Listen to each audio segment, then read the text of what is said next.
Good evening, everyone.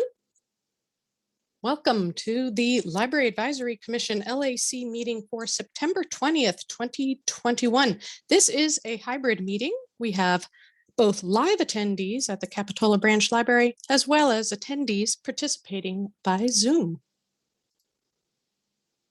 We are recording this and streaming it live to YouTube.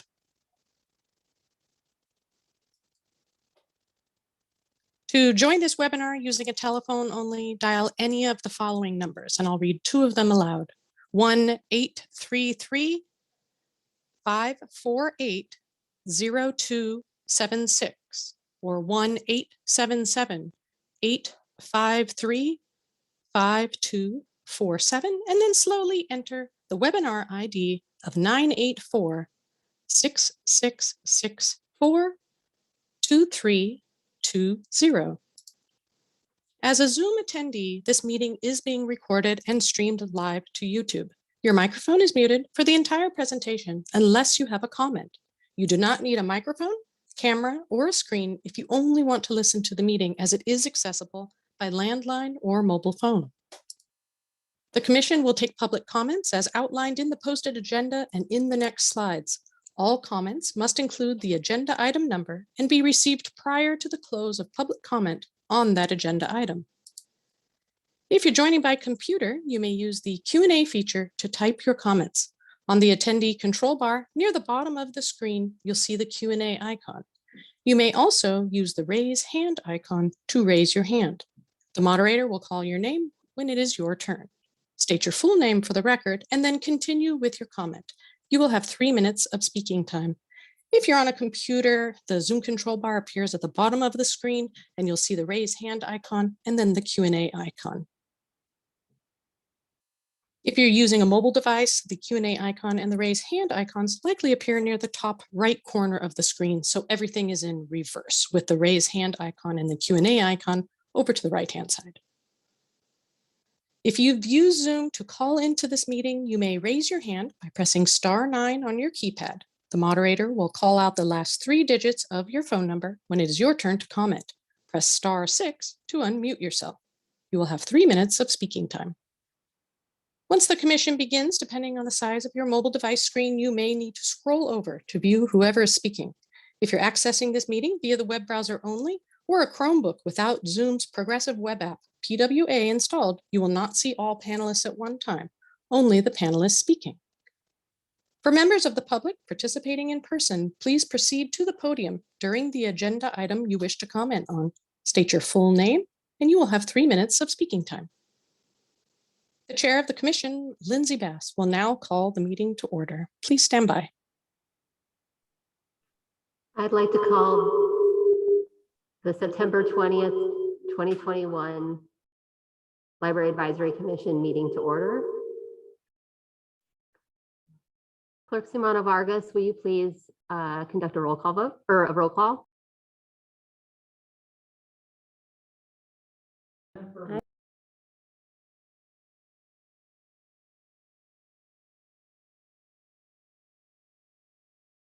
Here. Here.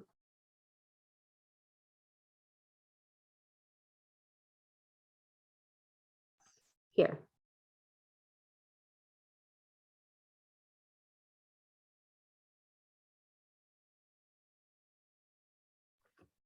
Sorry, we'll move on to item 2 of the agenda, and hopefully we'll have Commissioner Mount on directly. Do I have a motion to adopt tonight's agenda? I second. We have a motion made by Commissioner Wynne and a second by Vice Chair Dubin. Can we get a roll call vote for adoption of the agenda? Aye.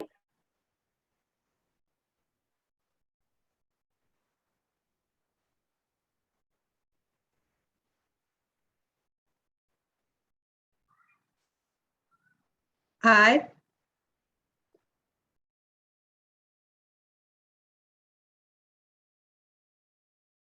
Aye. Aye. Pamela Woll. Aye. Tricia Wynne. Aye. Chair Lindsay Bass. Aye. And Jennifer, happy to have you here with us. We'll move to item 3 on the agenda, which is our oral communications. At this time, any member of the audience may address the board on any matter, either on or off the agenda that is within the board's jurisdiction. Note, however, that the board is not able to undertake extended discussion or act on any non-agendized items. Such items can be referred to staff for appropriate action, which may include placement on a future agenda. If you intend to address the subject that is on the agenda, please hold your comments regarding that item until it is before the commission so that we may properly address all comments on that subject at that same time. We'll provide 3 minutes for each speaker during oral communications, and a maximum of 30 minutes is set aside at this time. Moderator Jones, are there any oral communications?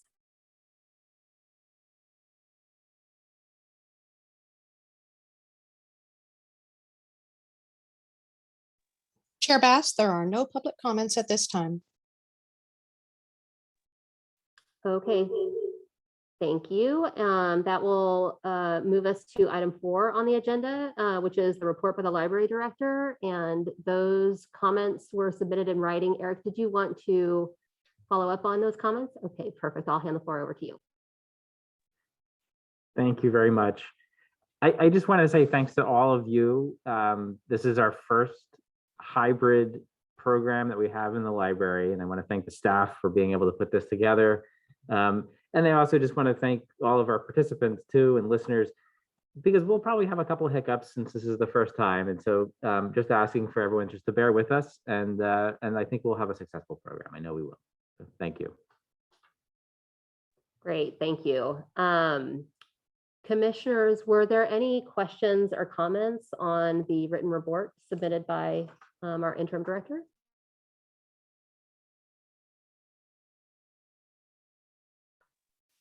Seeing none, I'll just add our thanks from the commission for all of the staff's effort in putting together a hybrid meeting.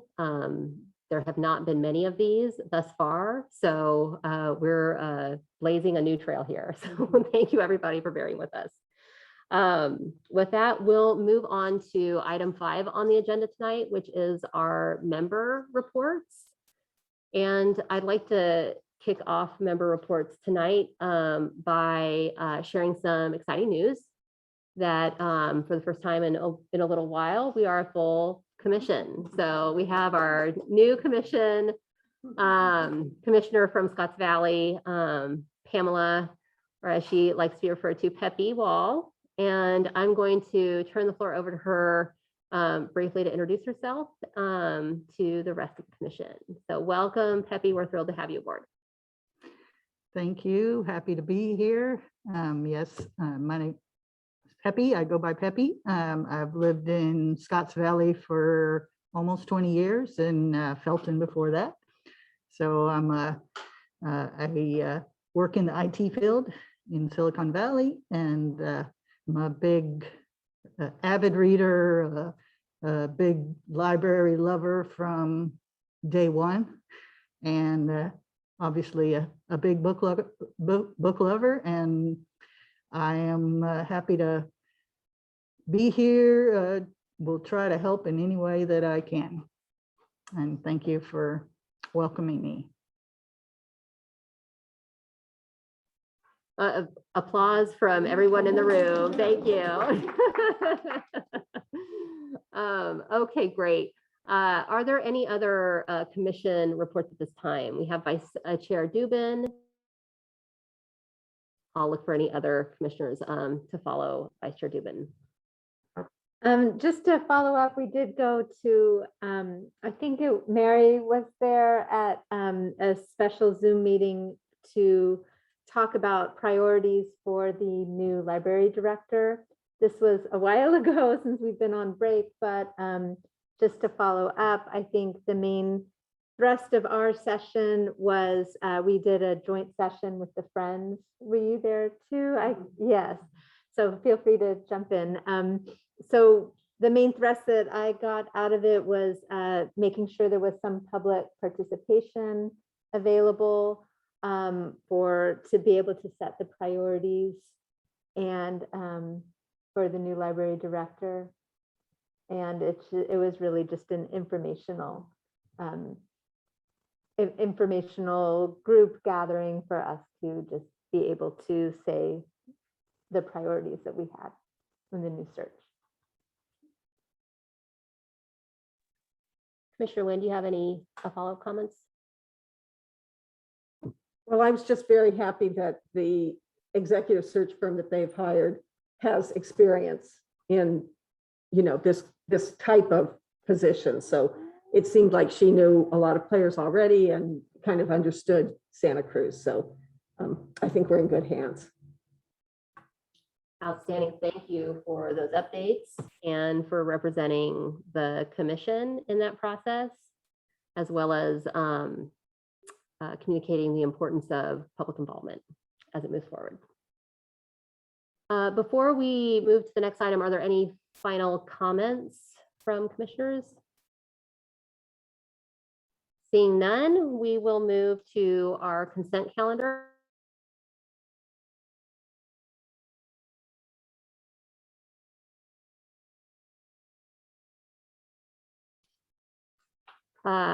I will open the floor up to any motions or if there are any questions on the consent calendar items. I'll move consent. We have a motion to move consent. Is there a second? We have a motion to move by Commissioner Termini and a second by Commissioner Wynne. Clerk Simona Vargas, will you please do a roll call vote? Rena Dubin, Aye. Jennifer Mount. Aye. I can tell that you said it. Yeah, Mary Ripma, Aye. Mike Termini, Aye. Pamela Woll, Tricia Wynne, Aye. and Chair Lindsay Bass. Aye. That motion passes unanimously, taking us to item 7 on the agenda tonight, which is a presentation by Sarah Harbison on Santa Cruz Public Library's collections. I just want to introduce Sarah and thank her for presenting tonight. As you all know, this library has been through a lot of changes over the past year and a half. And they have all, every single one of those changes has affected how we move collections around, and we've gone through different service models, from having the curbside to the lobby service, you may remember, in between this, and then now the service that we present today, which is basically back to normal, except one thing that we've been doing throughout this entire phase, which is closing and opening new libraries. And that's not an easy task. And Sarah has helped to manage us and manage the system through all of this. So she's going to give us some lessons learned. And we've also done some changes to our policy as well during this whole period. And she's going to talk a little bit about that. One thing that we've noticed, of course, shouldn't be a surprise to anybody, but usage of our ebooks went up quite significantly. And one of the things that we're going to explore some more is ebooks are a lot more to purchase than print books. And so that affects those decisions that we make during our budget cycle. So we're still contemplating what the implications of all these changes mean for the future. But we wanted to give you kind of an overall snapshot of what we've been seeing over the past year and a half and how we're thinking through the future. So I'm going to hand it over to Sarah.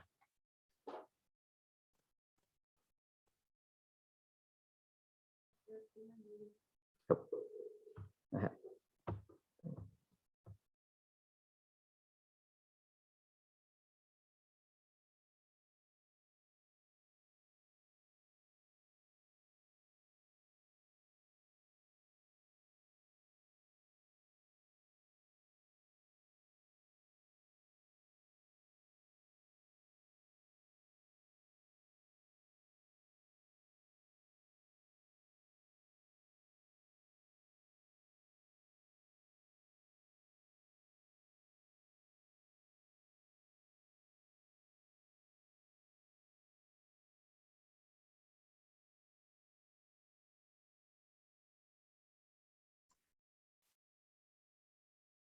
Okay, good evening, everyone. Thank you so much for your patience while I figured out how to share my screen. My name is Sarah Harbison. I am the manager of collection management services here at Santa Cruz Public Libraries. And I am here to talk to you, as Eric said, about some of the challenges that we've faced over the past 18 or so months, especially with providing access to the library's collection. And then I'm hoping to give a brief look at what is in store for us in the next year or so, as much as I can do that.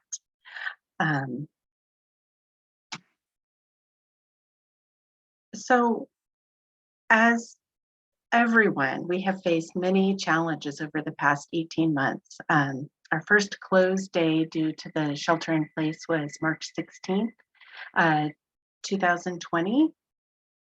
And that meant that there was no staff on site. So we had to very quickly figure out how to meet these challenges that we were facing, especially providing access to the collection when we could not provide access to the physical space.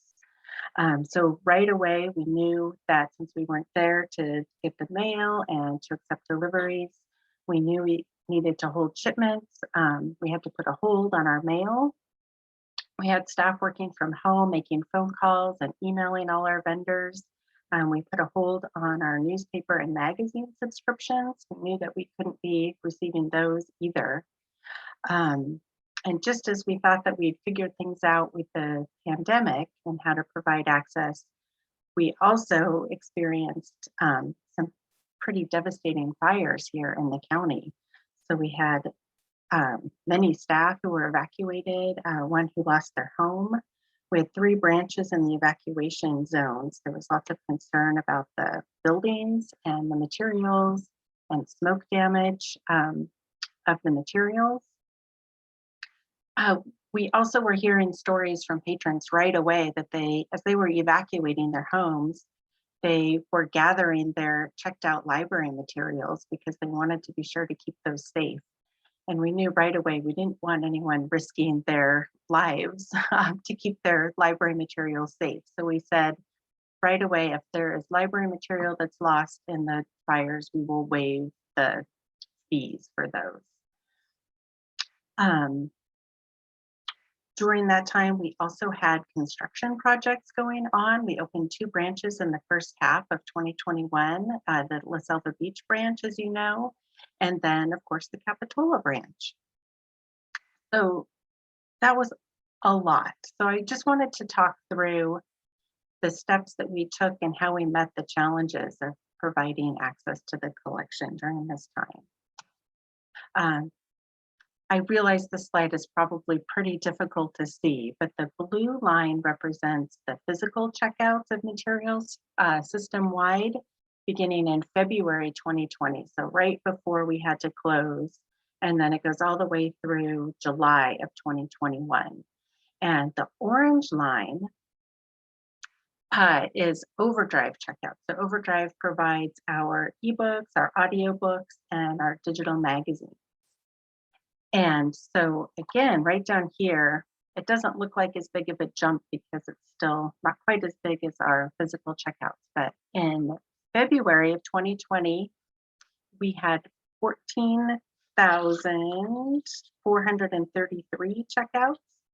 And then that has since jumped just in July of this year to 27,396. So we've almost doubled. And what's really interesting to me about this chart is we can track the physical checkouts and how they just plummet. But then as we are reintroducing services and access to our physical locations, we can see those physical checkouts rebounding.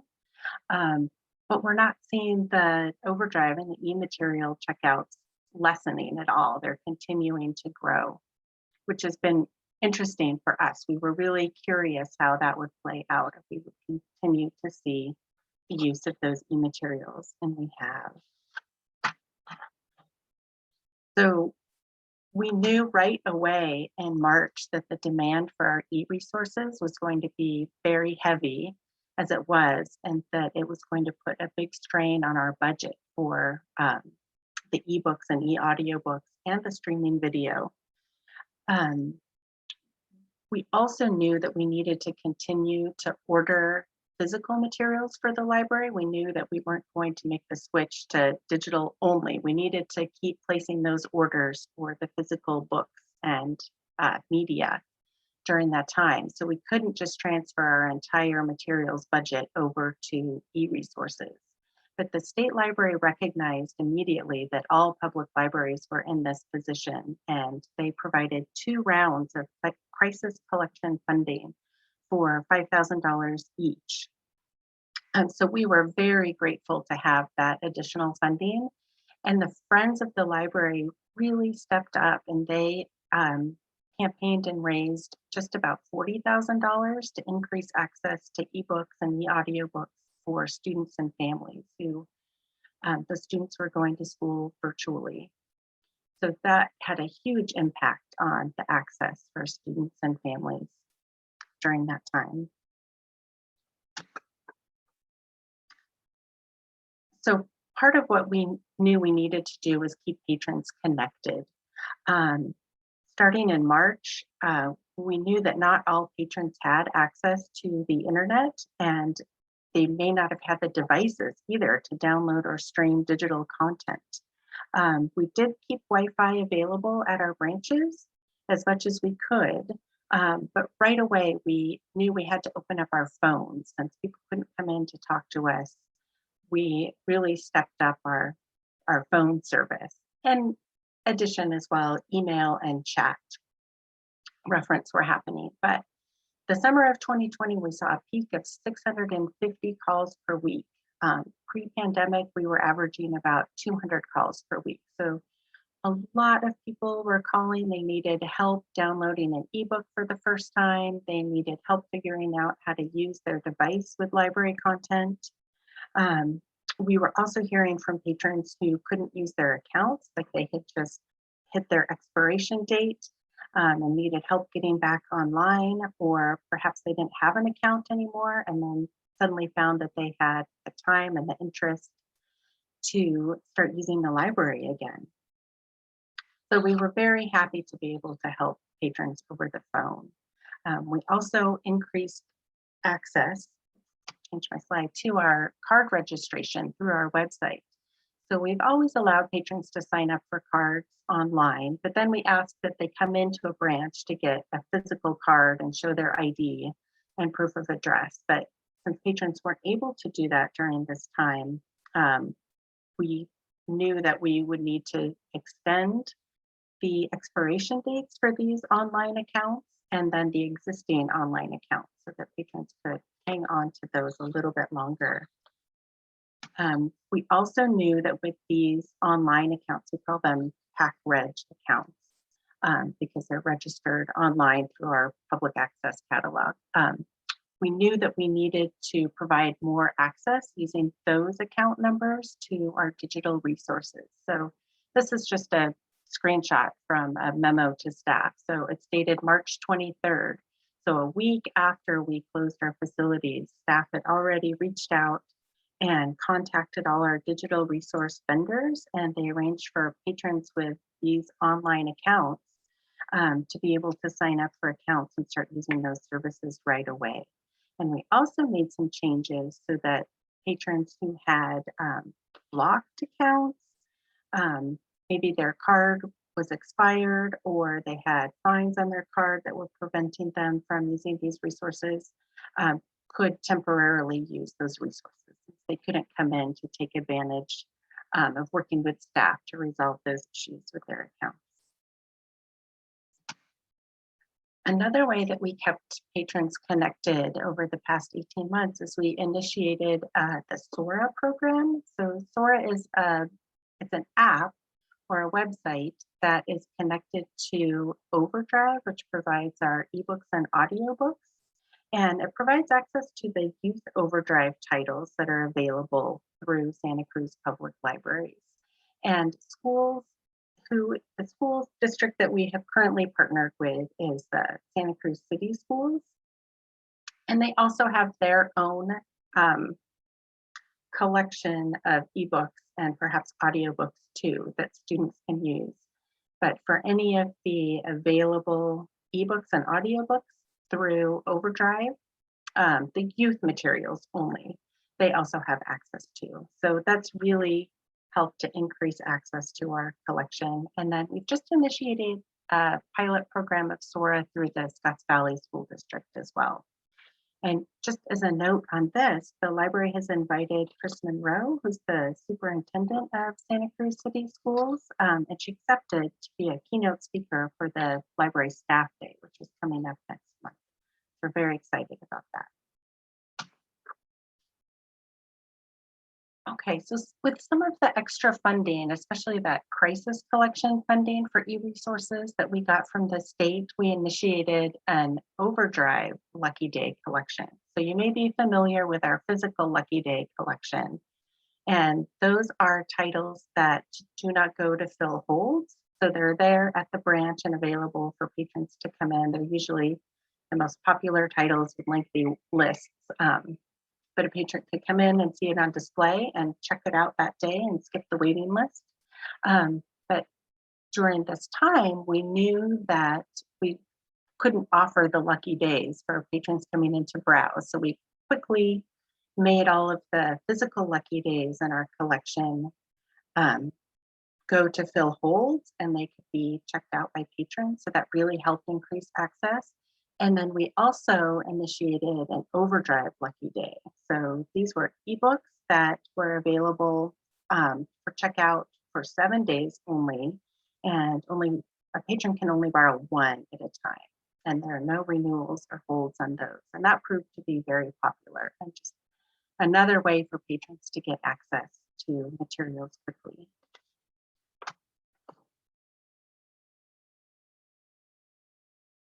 And I apologize, I realized I haven't had my video on this whole time. So I just turned it on so you can see who I am.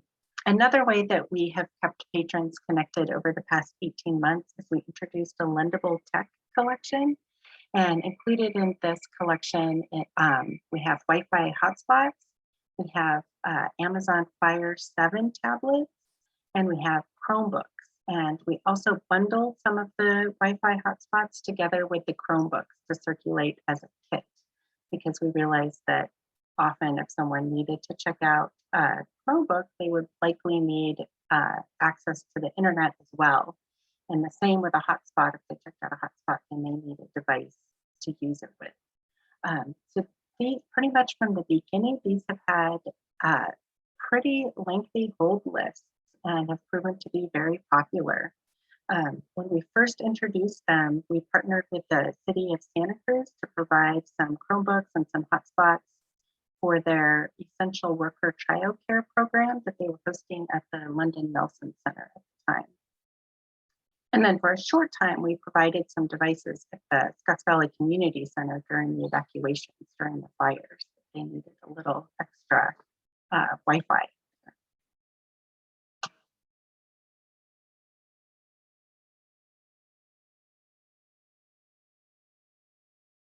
Okay, I think my slide may have frozen. It might catch up. I'm going to go ahead and keep talking and see if it'll keep up. But another thing I wanted to talk about keeping patrons connected over the past 18 months is we introduced a book bundle program. So one of the things that we heard from patrons is they really missed being able to come in and browse the collection, especially families with kids, because they wanted to be able to come in and just check out a stack of books and carry books out by the armload. Especially kids go through the book so quickly. So staff heard that and they introduced something called a book bundle at the downtown library. So there was a form on our website where kids and families could fill out what they wanted to have in a bundle. And we had 3 different types of bundles. One full of beginning readers. So that step between being read to and just learning to read as readers, beginning chapter books, and then J fiction, which are chapter books. And then there were different categories in there too, which were pretty fun. Animals, humor, there was a graphic novel option. adventure, and then also just a random grab bag, which meant staff. Oh, there we go. There's my book bundle slide. Okay, so as we were making all these changes at the same time, we were working hard on reopening our physical locations. So I'm sure you remember when we first initiated curbside, and then we moved to grab and go lobby service, and now we've just taken another step in making our meeting rooms available. So all of those changes that we made over this time, we had to go back and change them back to the way they were, if appropriate. Like the Lucky Day books, we pulled all those back in and then reinitiated our contract with our vendor to get more Lucky Day books. We restarted our magazines and newspapers.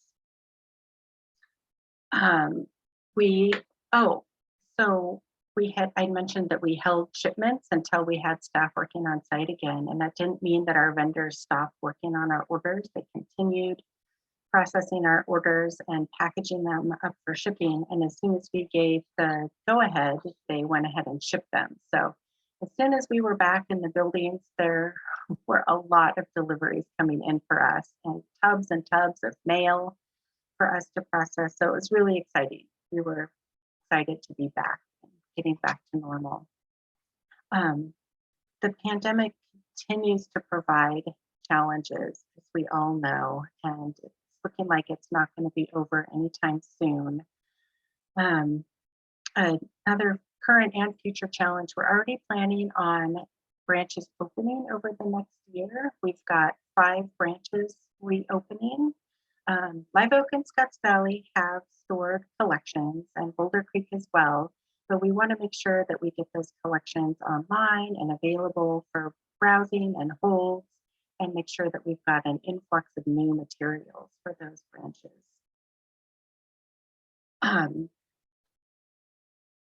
They're also, for the branches that are reopening, I don't think I've mentioned this yet, we're also creating local history collections for each of those branches. We did this for Felton and La Selva Beach and Capitola. We've got a dedicated shelving area just for books on local history, especially dedicated to the local community.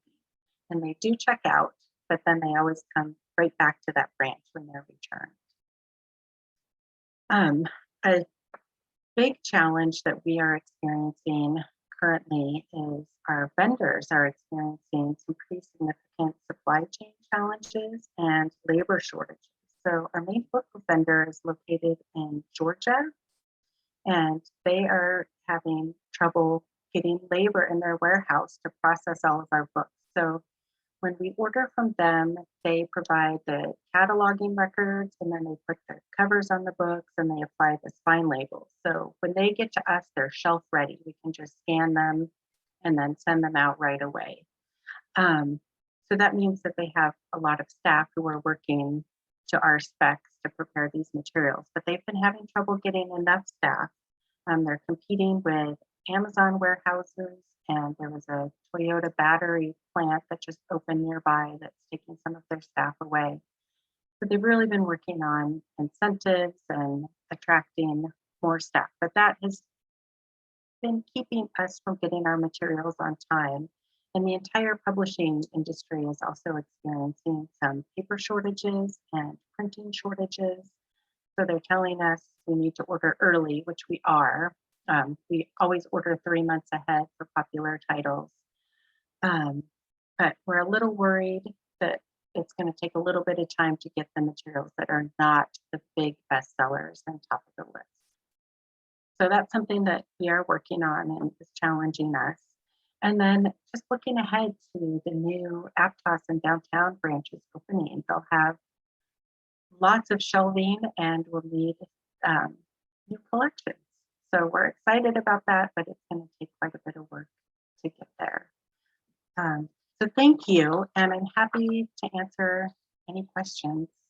That's all I have for now. Thanks.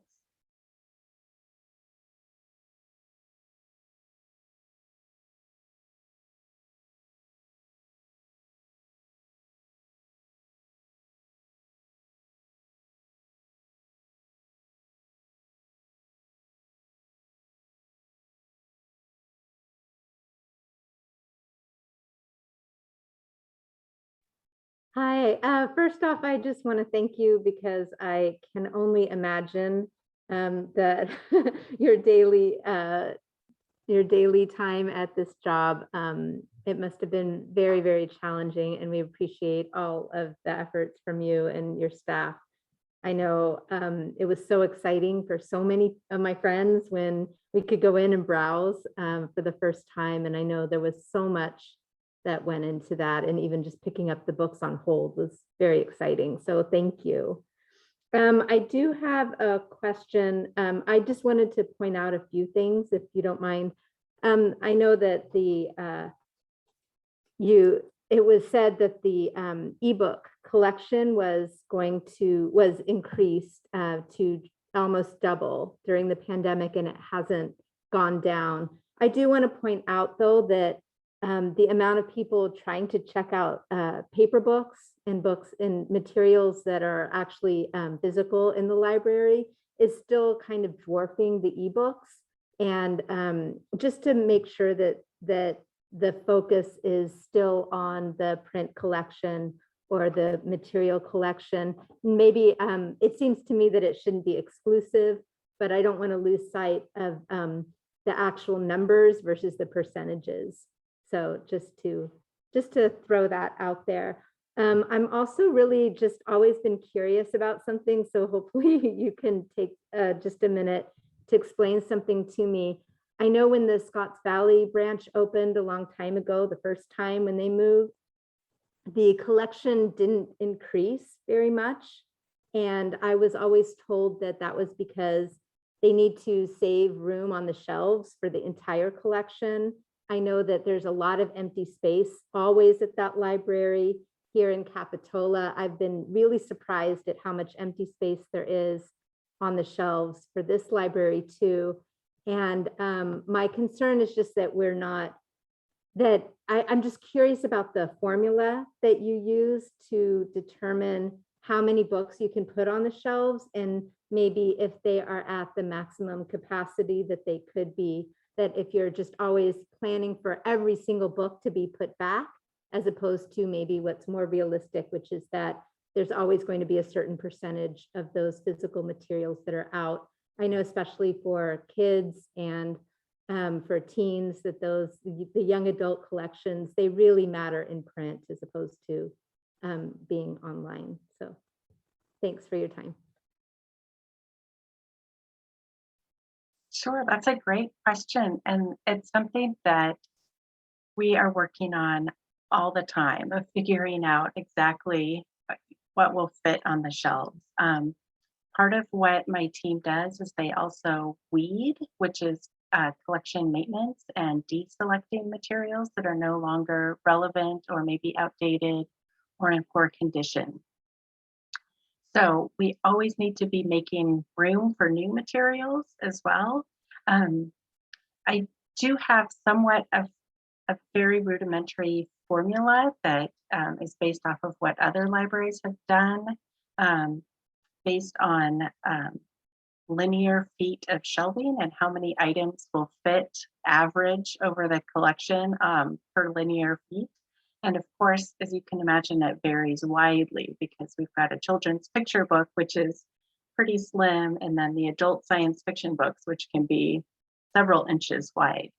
So I think it's something like 11 items per linear foot is what we use as an average for planning new collections and what will need to go into a branch. And of course, it doesn't always work out perfectly. Sometimes we have a little bit more in one area and a little bit less in another. But what helps to balance that out is we have floating collections. So when a patron returns something anywhere in our system, it will stay at the branch where it's checked in unless there are already too many of that title at that branch or if someone has a hold on it. So that kind of helps to balance out our collection. So we found some branches, a lot gets returned there, but that means that a lot is also being checked out. So that helps.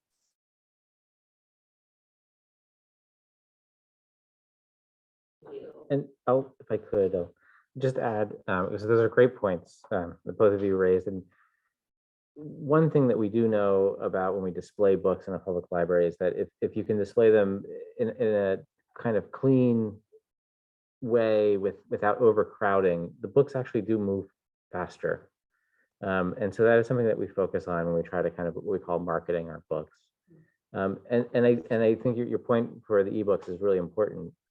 I would just add one of the kind of natural speed bumps in that process of that slope going up, though, is that if you are ordering an ebook through your account, you may no longer wait around for it if you realize there's a lot of people waiting in front of you for it. And so if we had an unlimited amount of money to throw at it, you wouldn't have much of a wait. And you would see that bar graph just going up pretty high pretty quickly. And so it's sort of a function of how much money we appropriate to that ebook collection. So we're kind of artificially keeping it down simply because we're just not able to allocate as much money to it as we would like.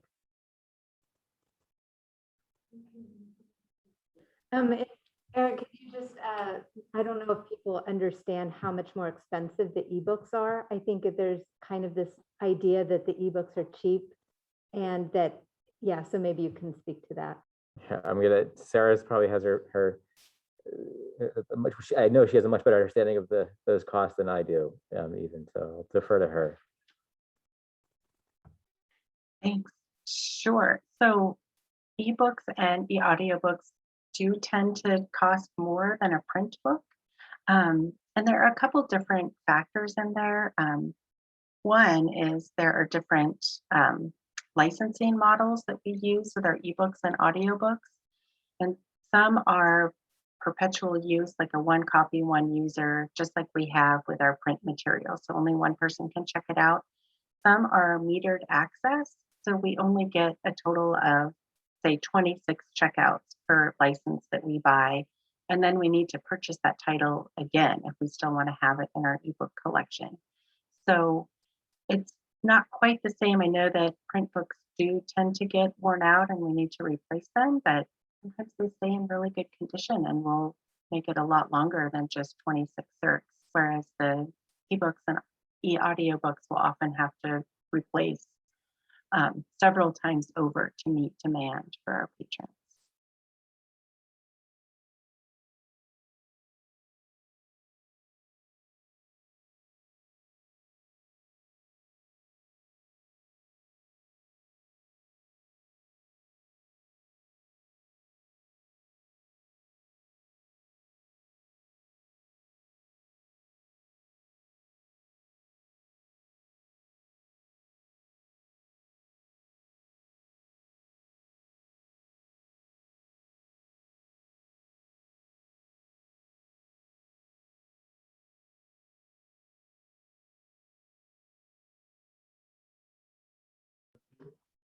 Moderator Jones, if you would like to go ahead and open the floor to our public comment on this item.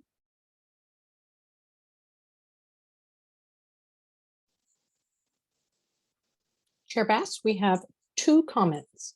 The first one is from Judy. It says, because you suspended magazine subscriptions, will there be a substantial gap once you resumed receiving them?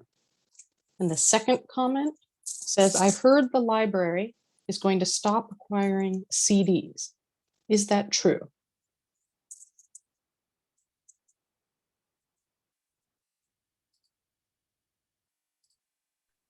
Sarah, are you able to answer those questions from the public? I'd be happy to answer those questions. We keep most of our magazines, the back issues of magazines, for 1 year. So we only suspended the magazine subscriptions for the branches that we knew were going to be closing, and we continued to keep the ones that for the branches that we knew would be opening again. And closing, I mean, due to construction projects related to Measure S.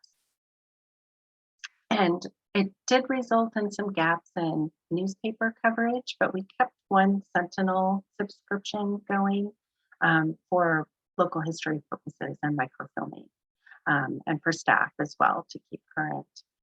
And as far as CDs, we don't currently have any plans to stop CDs. The kids and music CDs are one collection that we're not seeing very much activity in at all. So we haven't been ordering kids music CDs, but other than that, there are no immediate plans to stop ordering any CDs.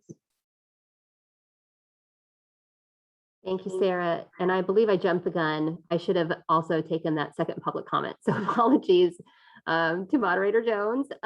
We'll go ahead and open the floor back up for that second public comment. Thank you.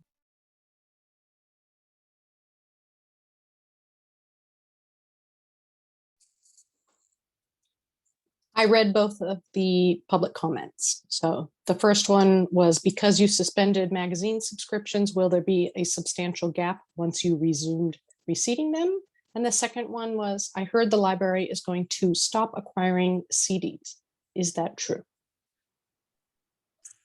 Okay.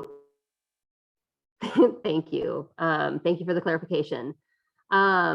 Then we will close this item, but before we do so, Sarah, thank you so much for coming to us this evening and providing such a comprehensive review of what you all have been able to do under incredibly difficult circumstances to maintain access and also build collections, both in terms of print and for online access.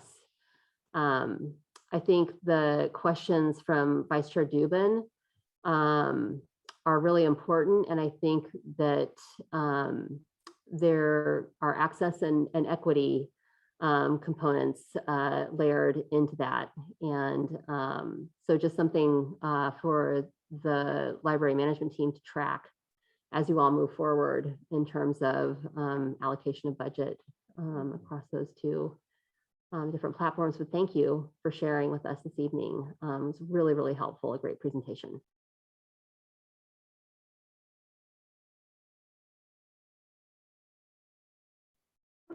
With that, I think we can move to item 8 on the agenda, which is our general business.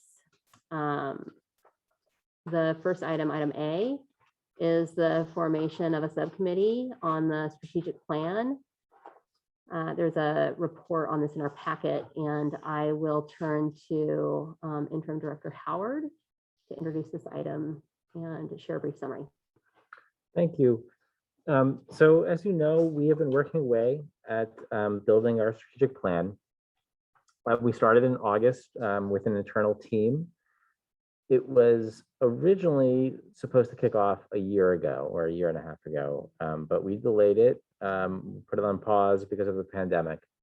And so now we're coming back to it and we're eager to get started and work through this process. Staff have been collecting assessments of the community in small groups. There's also a survey on our website. And then in October, when we have our staff day, we're going to be doing several workshops with staff because I really see this as a two-part equation. So the first part is really kind of understanding what the community needs, what the library needs to do to respond to those needs.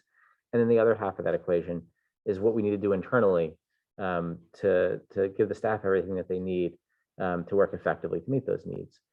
So we're going to be doing both parts of those equations at the staff day. And then through the month of October, we're going to continue to collect data on the community. And then in November, we're going to have some of our partners in the community meet with that staff that's been working on this since August and a consultant that we're going to be bringing on board to help facilitate those conversations and really look at what our capacity is and what the needs are in the community that the library is really best positioned to support. And so one of those partners, of course, is the LAC, is all of you. And so my hope is to have you form a subcommittee that could attend that meeting, and then there'll probably be a couple other meetings after. And ideally, I'd like to have that subcommittee come to the Library Joint Powers Board as well, and share with them what that stakeholder meeting was like and what we got out of it. because out of that meeting in November, we're going to draft up goals for the library though. So it'll be their first draft of what our goals are as an organization. So that's that piece. We're looking for you to see if, and the date is still to be determined in November. So we hope to figure that out within the next week.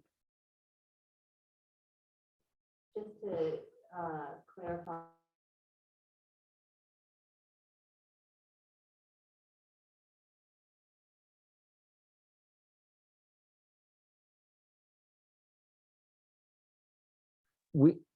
And possibly an additional meeting, only because we are we're the final conclusion of this process should occur in February, and so I know that the board will have some feedback, and it would be good to kind of go back to the subcommittee after we get that feedback and consider it, and then come back to them with a response. Great.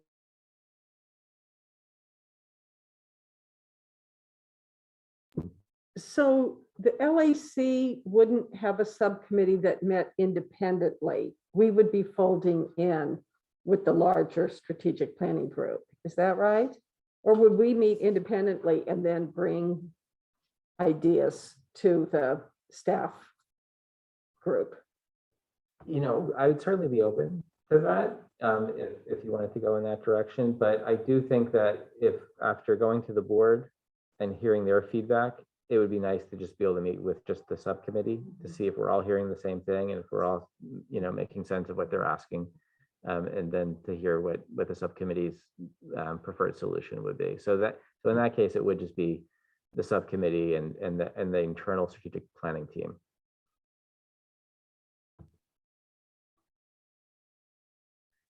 I do just want to just throw out there that I know when we were talking a lot about for the downtown library, the new downtown library, it seems like just now these libraries are starting to open because of the pandemic. And my hope is that the community will understand just how wonderful these new libraries are. But I know that they haven't, like in Felton and Capitola, I know they haven't really been able to be utilized in the way that they were intended. So I just want to throw out there that I hope that that is taken into consideration, because these libraries are so wonderful, and people may not quite understand just how much value that they can get out of them the way that that they've been designed. I think it's an excellent point. And I've been involved in a couple of different library organizations planning for their strategic plan. And the thing that I like about the model we have adopted is we're going to the community with not the question of what can our library do for you, but what do you need from the community? What are your aspirations for the community? Because as soon as you say library, then they have a bias of what they think the library does and can do. And as Sarah showed, there are so many things that we're doing, I think, that we're even outside of the box of where we were thinking of what we could do and achieve. And so that's what we really want to think about, is like, what are some of these outside of the box ideas that we can present, and without having the bias of what people already conceive of when they think of a public library. We're also taking data, and we'll be working with another consultant that's local, that's going to be looking at some really important data points for us to think about some of the needs in the community. So there's more of this, there's both a qualitative direction that we're going on in, and then a more quantitative. And when we bring all the partners together, that's when we'll really kind of make sense of like, what is it we can do. And I'll just add, last thing is, I'm hoping, you have to keep in mind too, that the strategic plan only lasts for 3 years, and that goes by really quickly. But what I'd like to have this plan do is think about how it's going to grow. So, it's not going to be this recipe for this is what the library needs to do. It's going to be more about, we're going to be taking the temperature throughout the entire 3 years and then adapting to it. So I think as we go and more people get used to these libraries and see them, we're going to have an adaptable plan for them as well.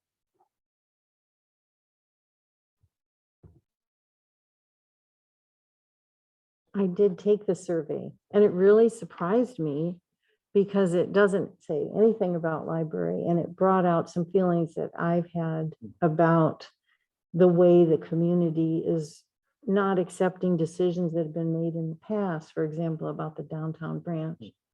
So yeah, I really vented, I guess, on the survey. So thank you for that.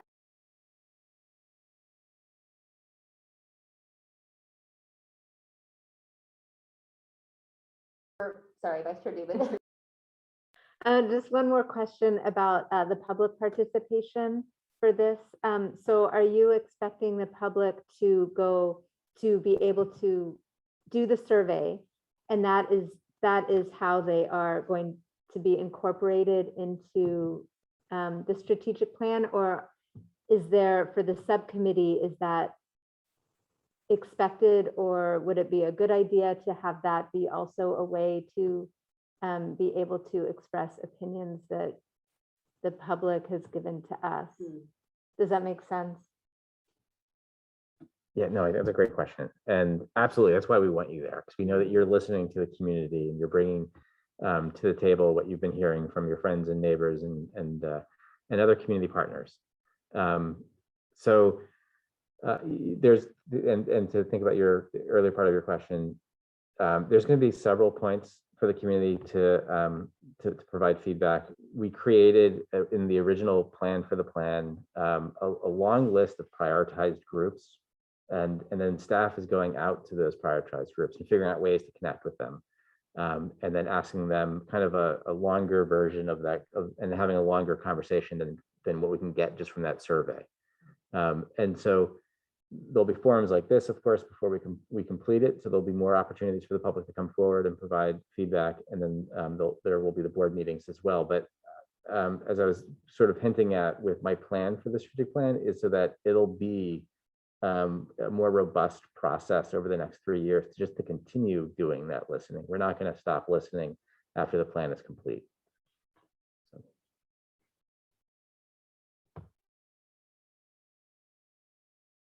Turn to see if we have any public comment. Any other quick questions? Okay, Moderator Jones, are there any public comments on this item?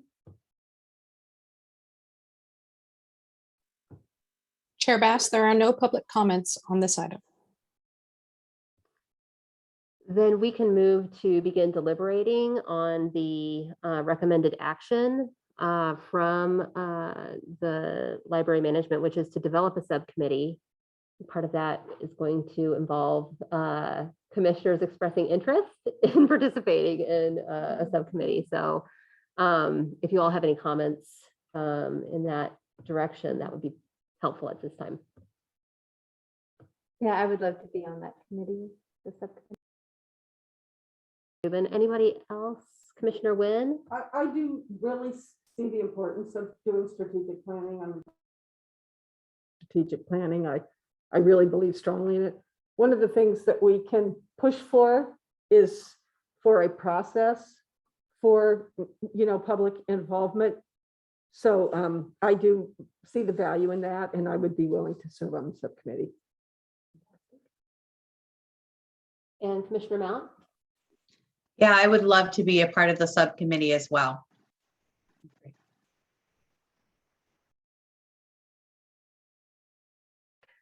Any other commissioner comments? Expressions of interest? If there is room on the subcommittee, I'm happy to be involved, or can meet with you all maybe in advance of the joint powers presentation. But I think that's a great trio of incredible talent and expertise and connections to the community, I think. So thank you all for expressing that interest. Do we have a motion on the recommended action and expressions of interest on this item? I move to approve the subcommittee from the LAC and to appoint members Wynne, Mount, and Dubin with a consult with the chair. Second. A motion on the floor from Commissioner Wynne and a second from Commissioner Termini. Clerk Vargas? can we do a roll call vote?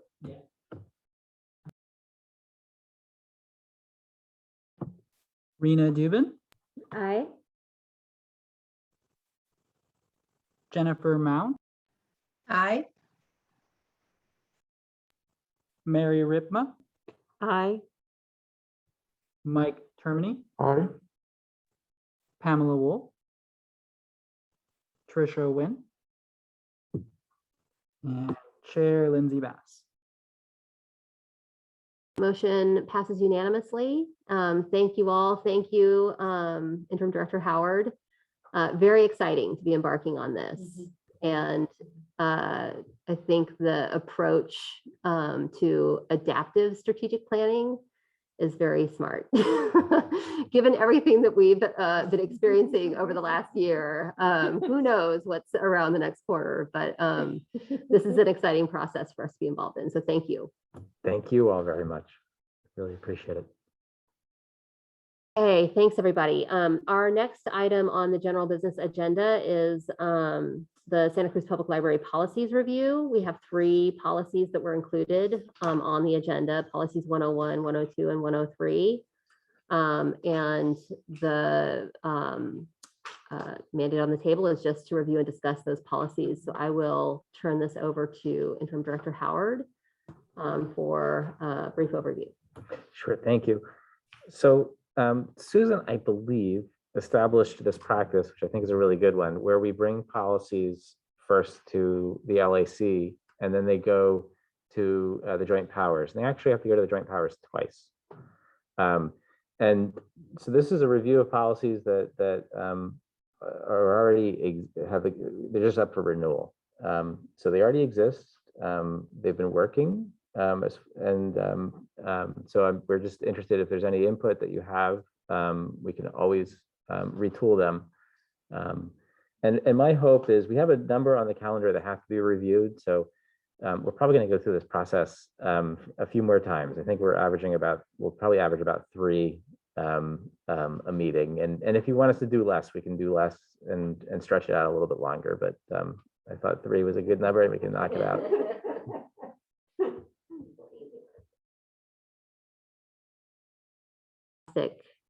Thank you for that overview. Are there any questions based on the information in the packet or comments from commissioners at this point? On any of the 3? On any of the 3? Yes. And Eric, this may be something you can follow up on. It looks by the chart that the advisory commissioners would be filling out a Form 700. Is that true? That's my Because I posed this question when I was first appointed, because I'm used to filling out the Form 700 for many years. But also, as you know, I'm the designer and the representative for the contractor doing the work at the Aptos Library. So I was keen on making sure I didn't have any conflicts of interest. I'm only an employee with the company. I have no ownership. Maybe you can get an answer. I tried to get one from the attorney for the Joint Powers Board, but just received dead air. Yeah, that's a really good point. I appreciate it. I'll follow up with the library's attorney and we'll get an answer for you. But so that's been the case. Traditionally, the LAC hasn't been filling out the 700 form. It doesn't seem. You have. I've never filled one out. The library director to give me one. She goes, "Oh, you folks don't fill that out." The previous library director. So this is a good idea. I'll confirm. So I'm really glad that we brought this forward. Yeah. Other comments? Yes, Commissioner Wynne.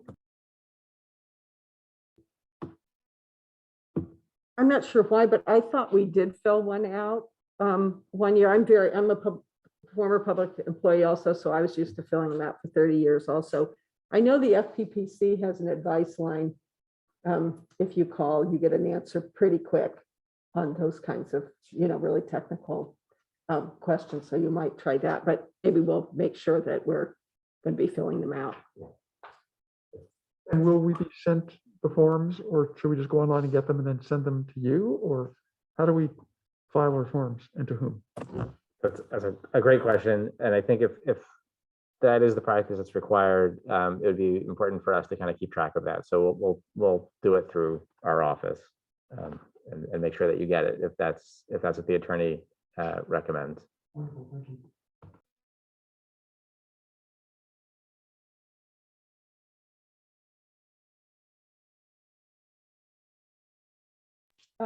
thank you. Just on the alcohol policy, I mean, I know that we have had receptions at the, the Friends of the Aptos Library has. Is there any significant change in this policy? I mean, it seems like that's what we've done. Reading through it, I was not the person that was negotiating the arrangements, but is there any kind of significant change in that alcohol policy from what it was before? So no, we actually haven't made any changes to any of these policies. This is just basically renewing them without any changes. Thank you.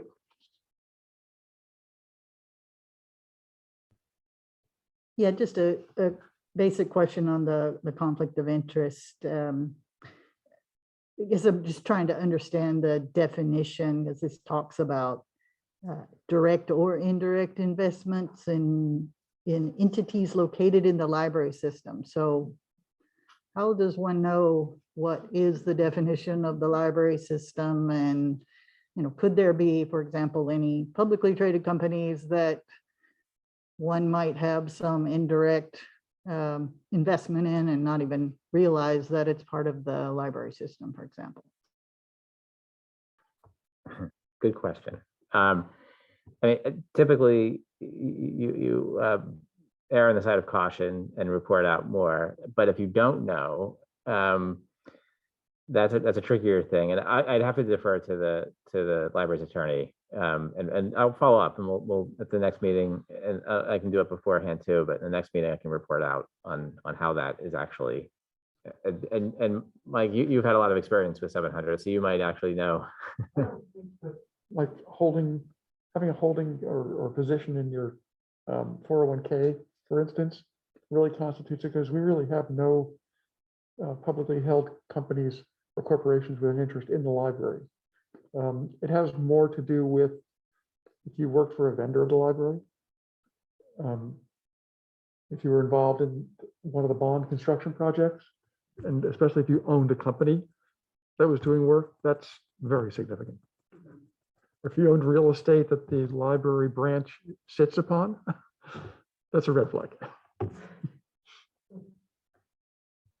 Sure, the intent makes perfect sense, but the language is fairly specific that talks about, and the repercussions are also listed.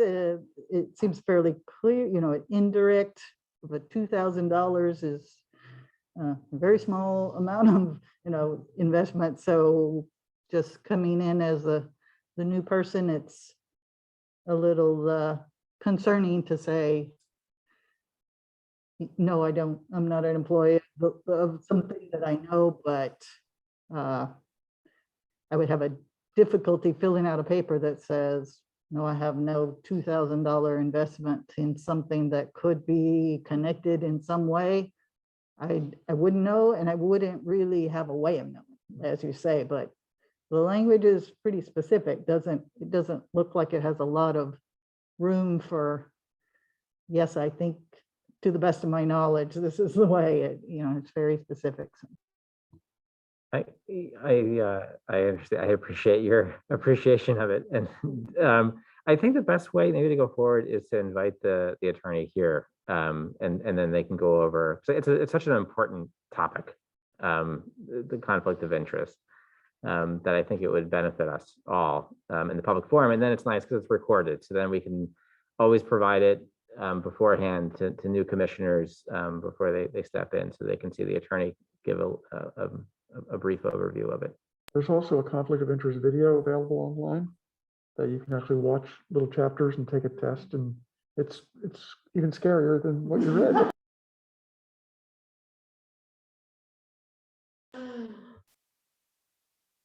If there are no other questions, I think this has been a helpful discussion. Just a couple from my side. was curious, if there was a reason you all included in the Appendix A on the last conflict of interest policy, the quantities on a couple of the positions and whether or why that change was made. Just thinking about keeping the appendixes evergreen as possible.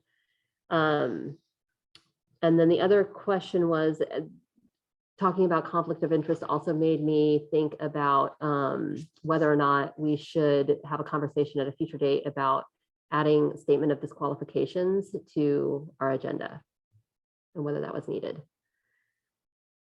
If Sorry. there was a member of the commission that had a conflict of interest on an agenda item, would we want to add that as just a check at the beginning of our agenda, whether anybody needed to abstain from a vote due to a conflict of interest? But Usually it's a broad statement at the beginning of the agenda. Any commissioner that sees any items, blah, blah, blah, blah, blah, and we're required to raise our hand. so something for us to potentially consider adding a statement or such statement in the future as we move down the conflict of interest pathway.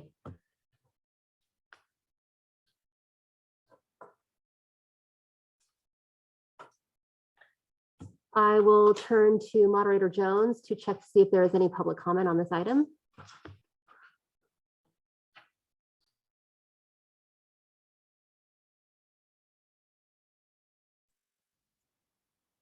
Chair Bass, there are no public comments. There's no action to be taken on this item, so thank you everyone for your comments. Very helpful. That brings us to lost on my agenda. To our scheduled upcoming meetings. Everyone, so our next meeting of the Library Advisory Commission will be November 15th at the La Selva Beach branch, also one of the new branches. Hooray. At 6:30. And with that, we will adjourn our meeting for tonight. Thank you, everyone. Thank you. Thank you.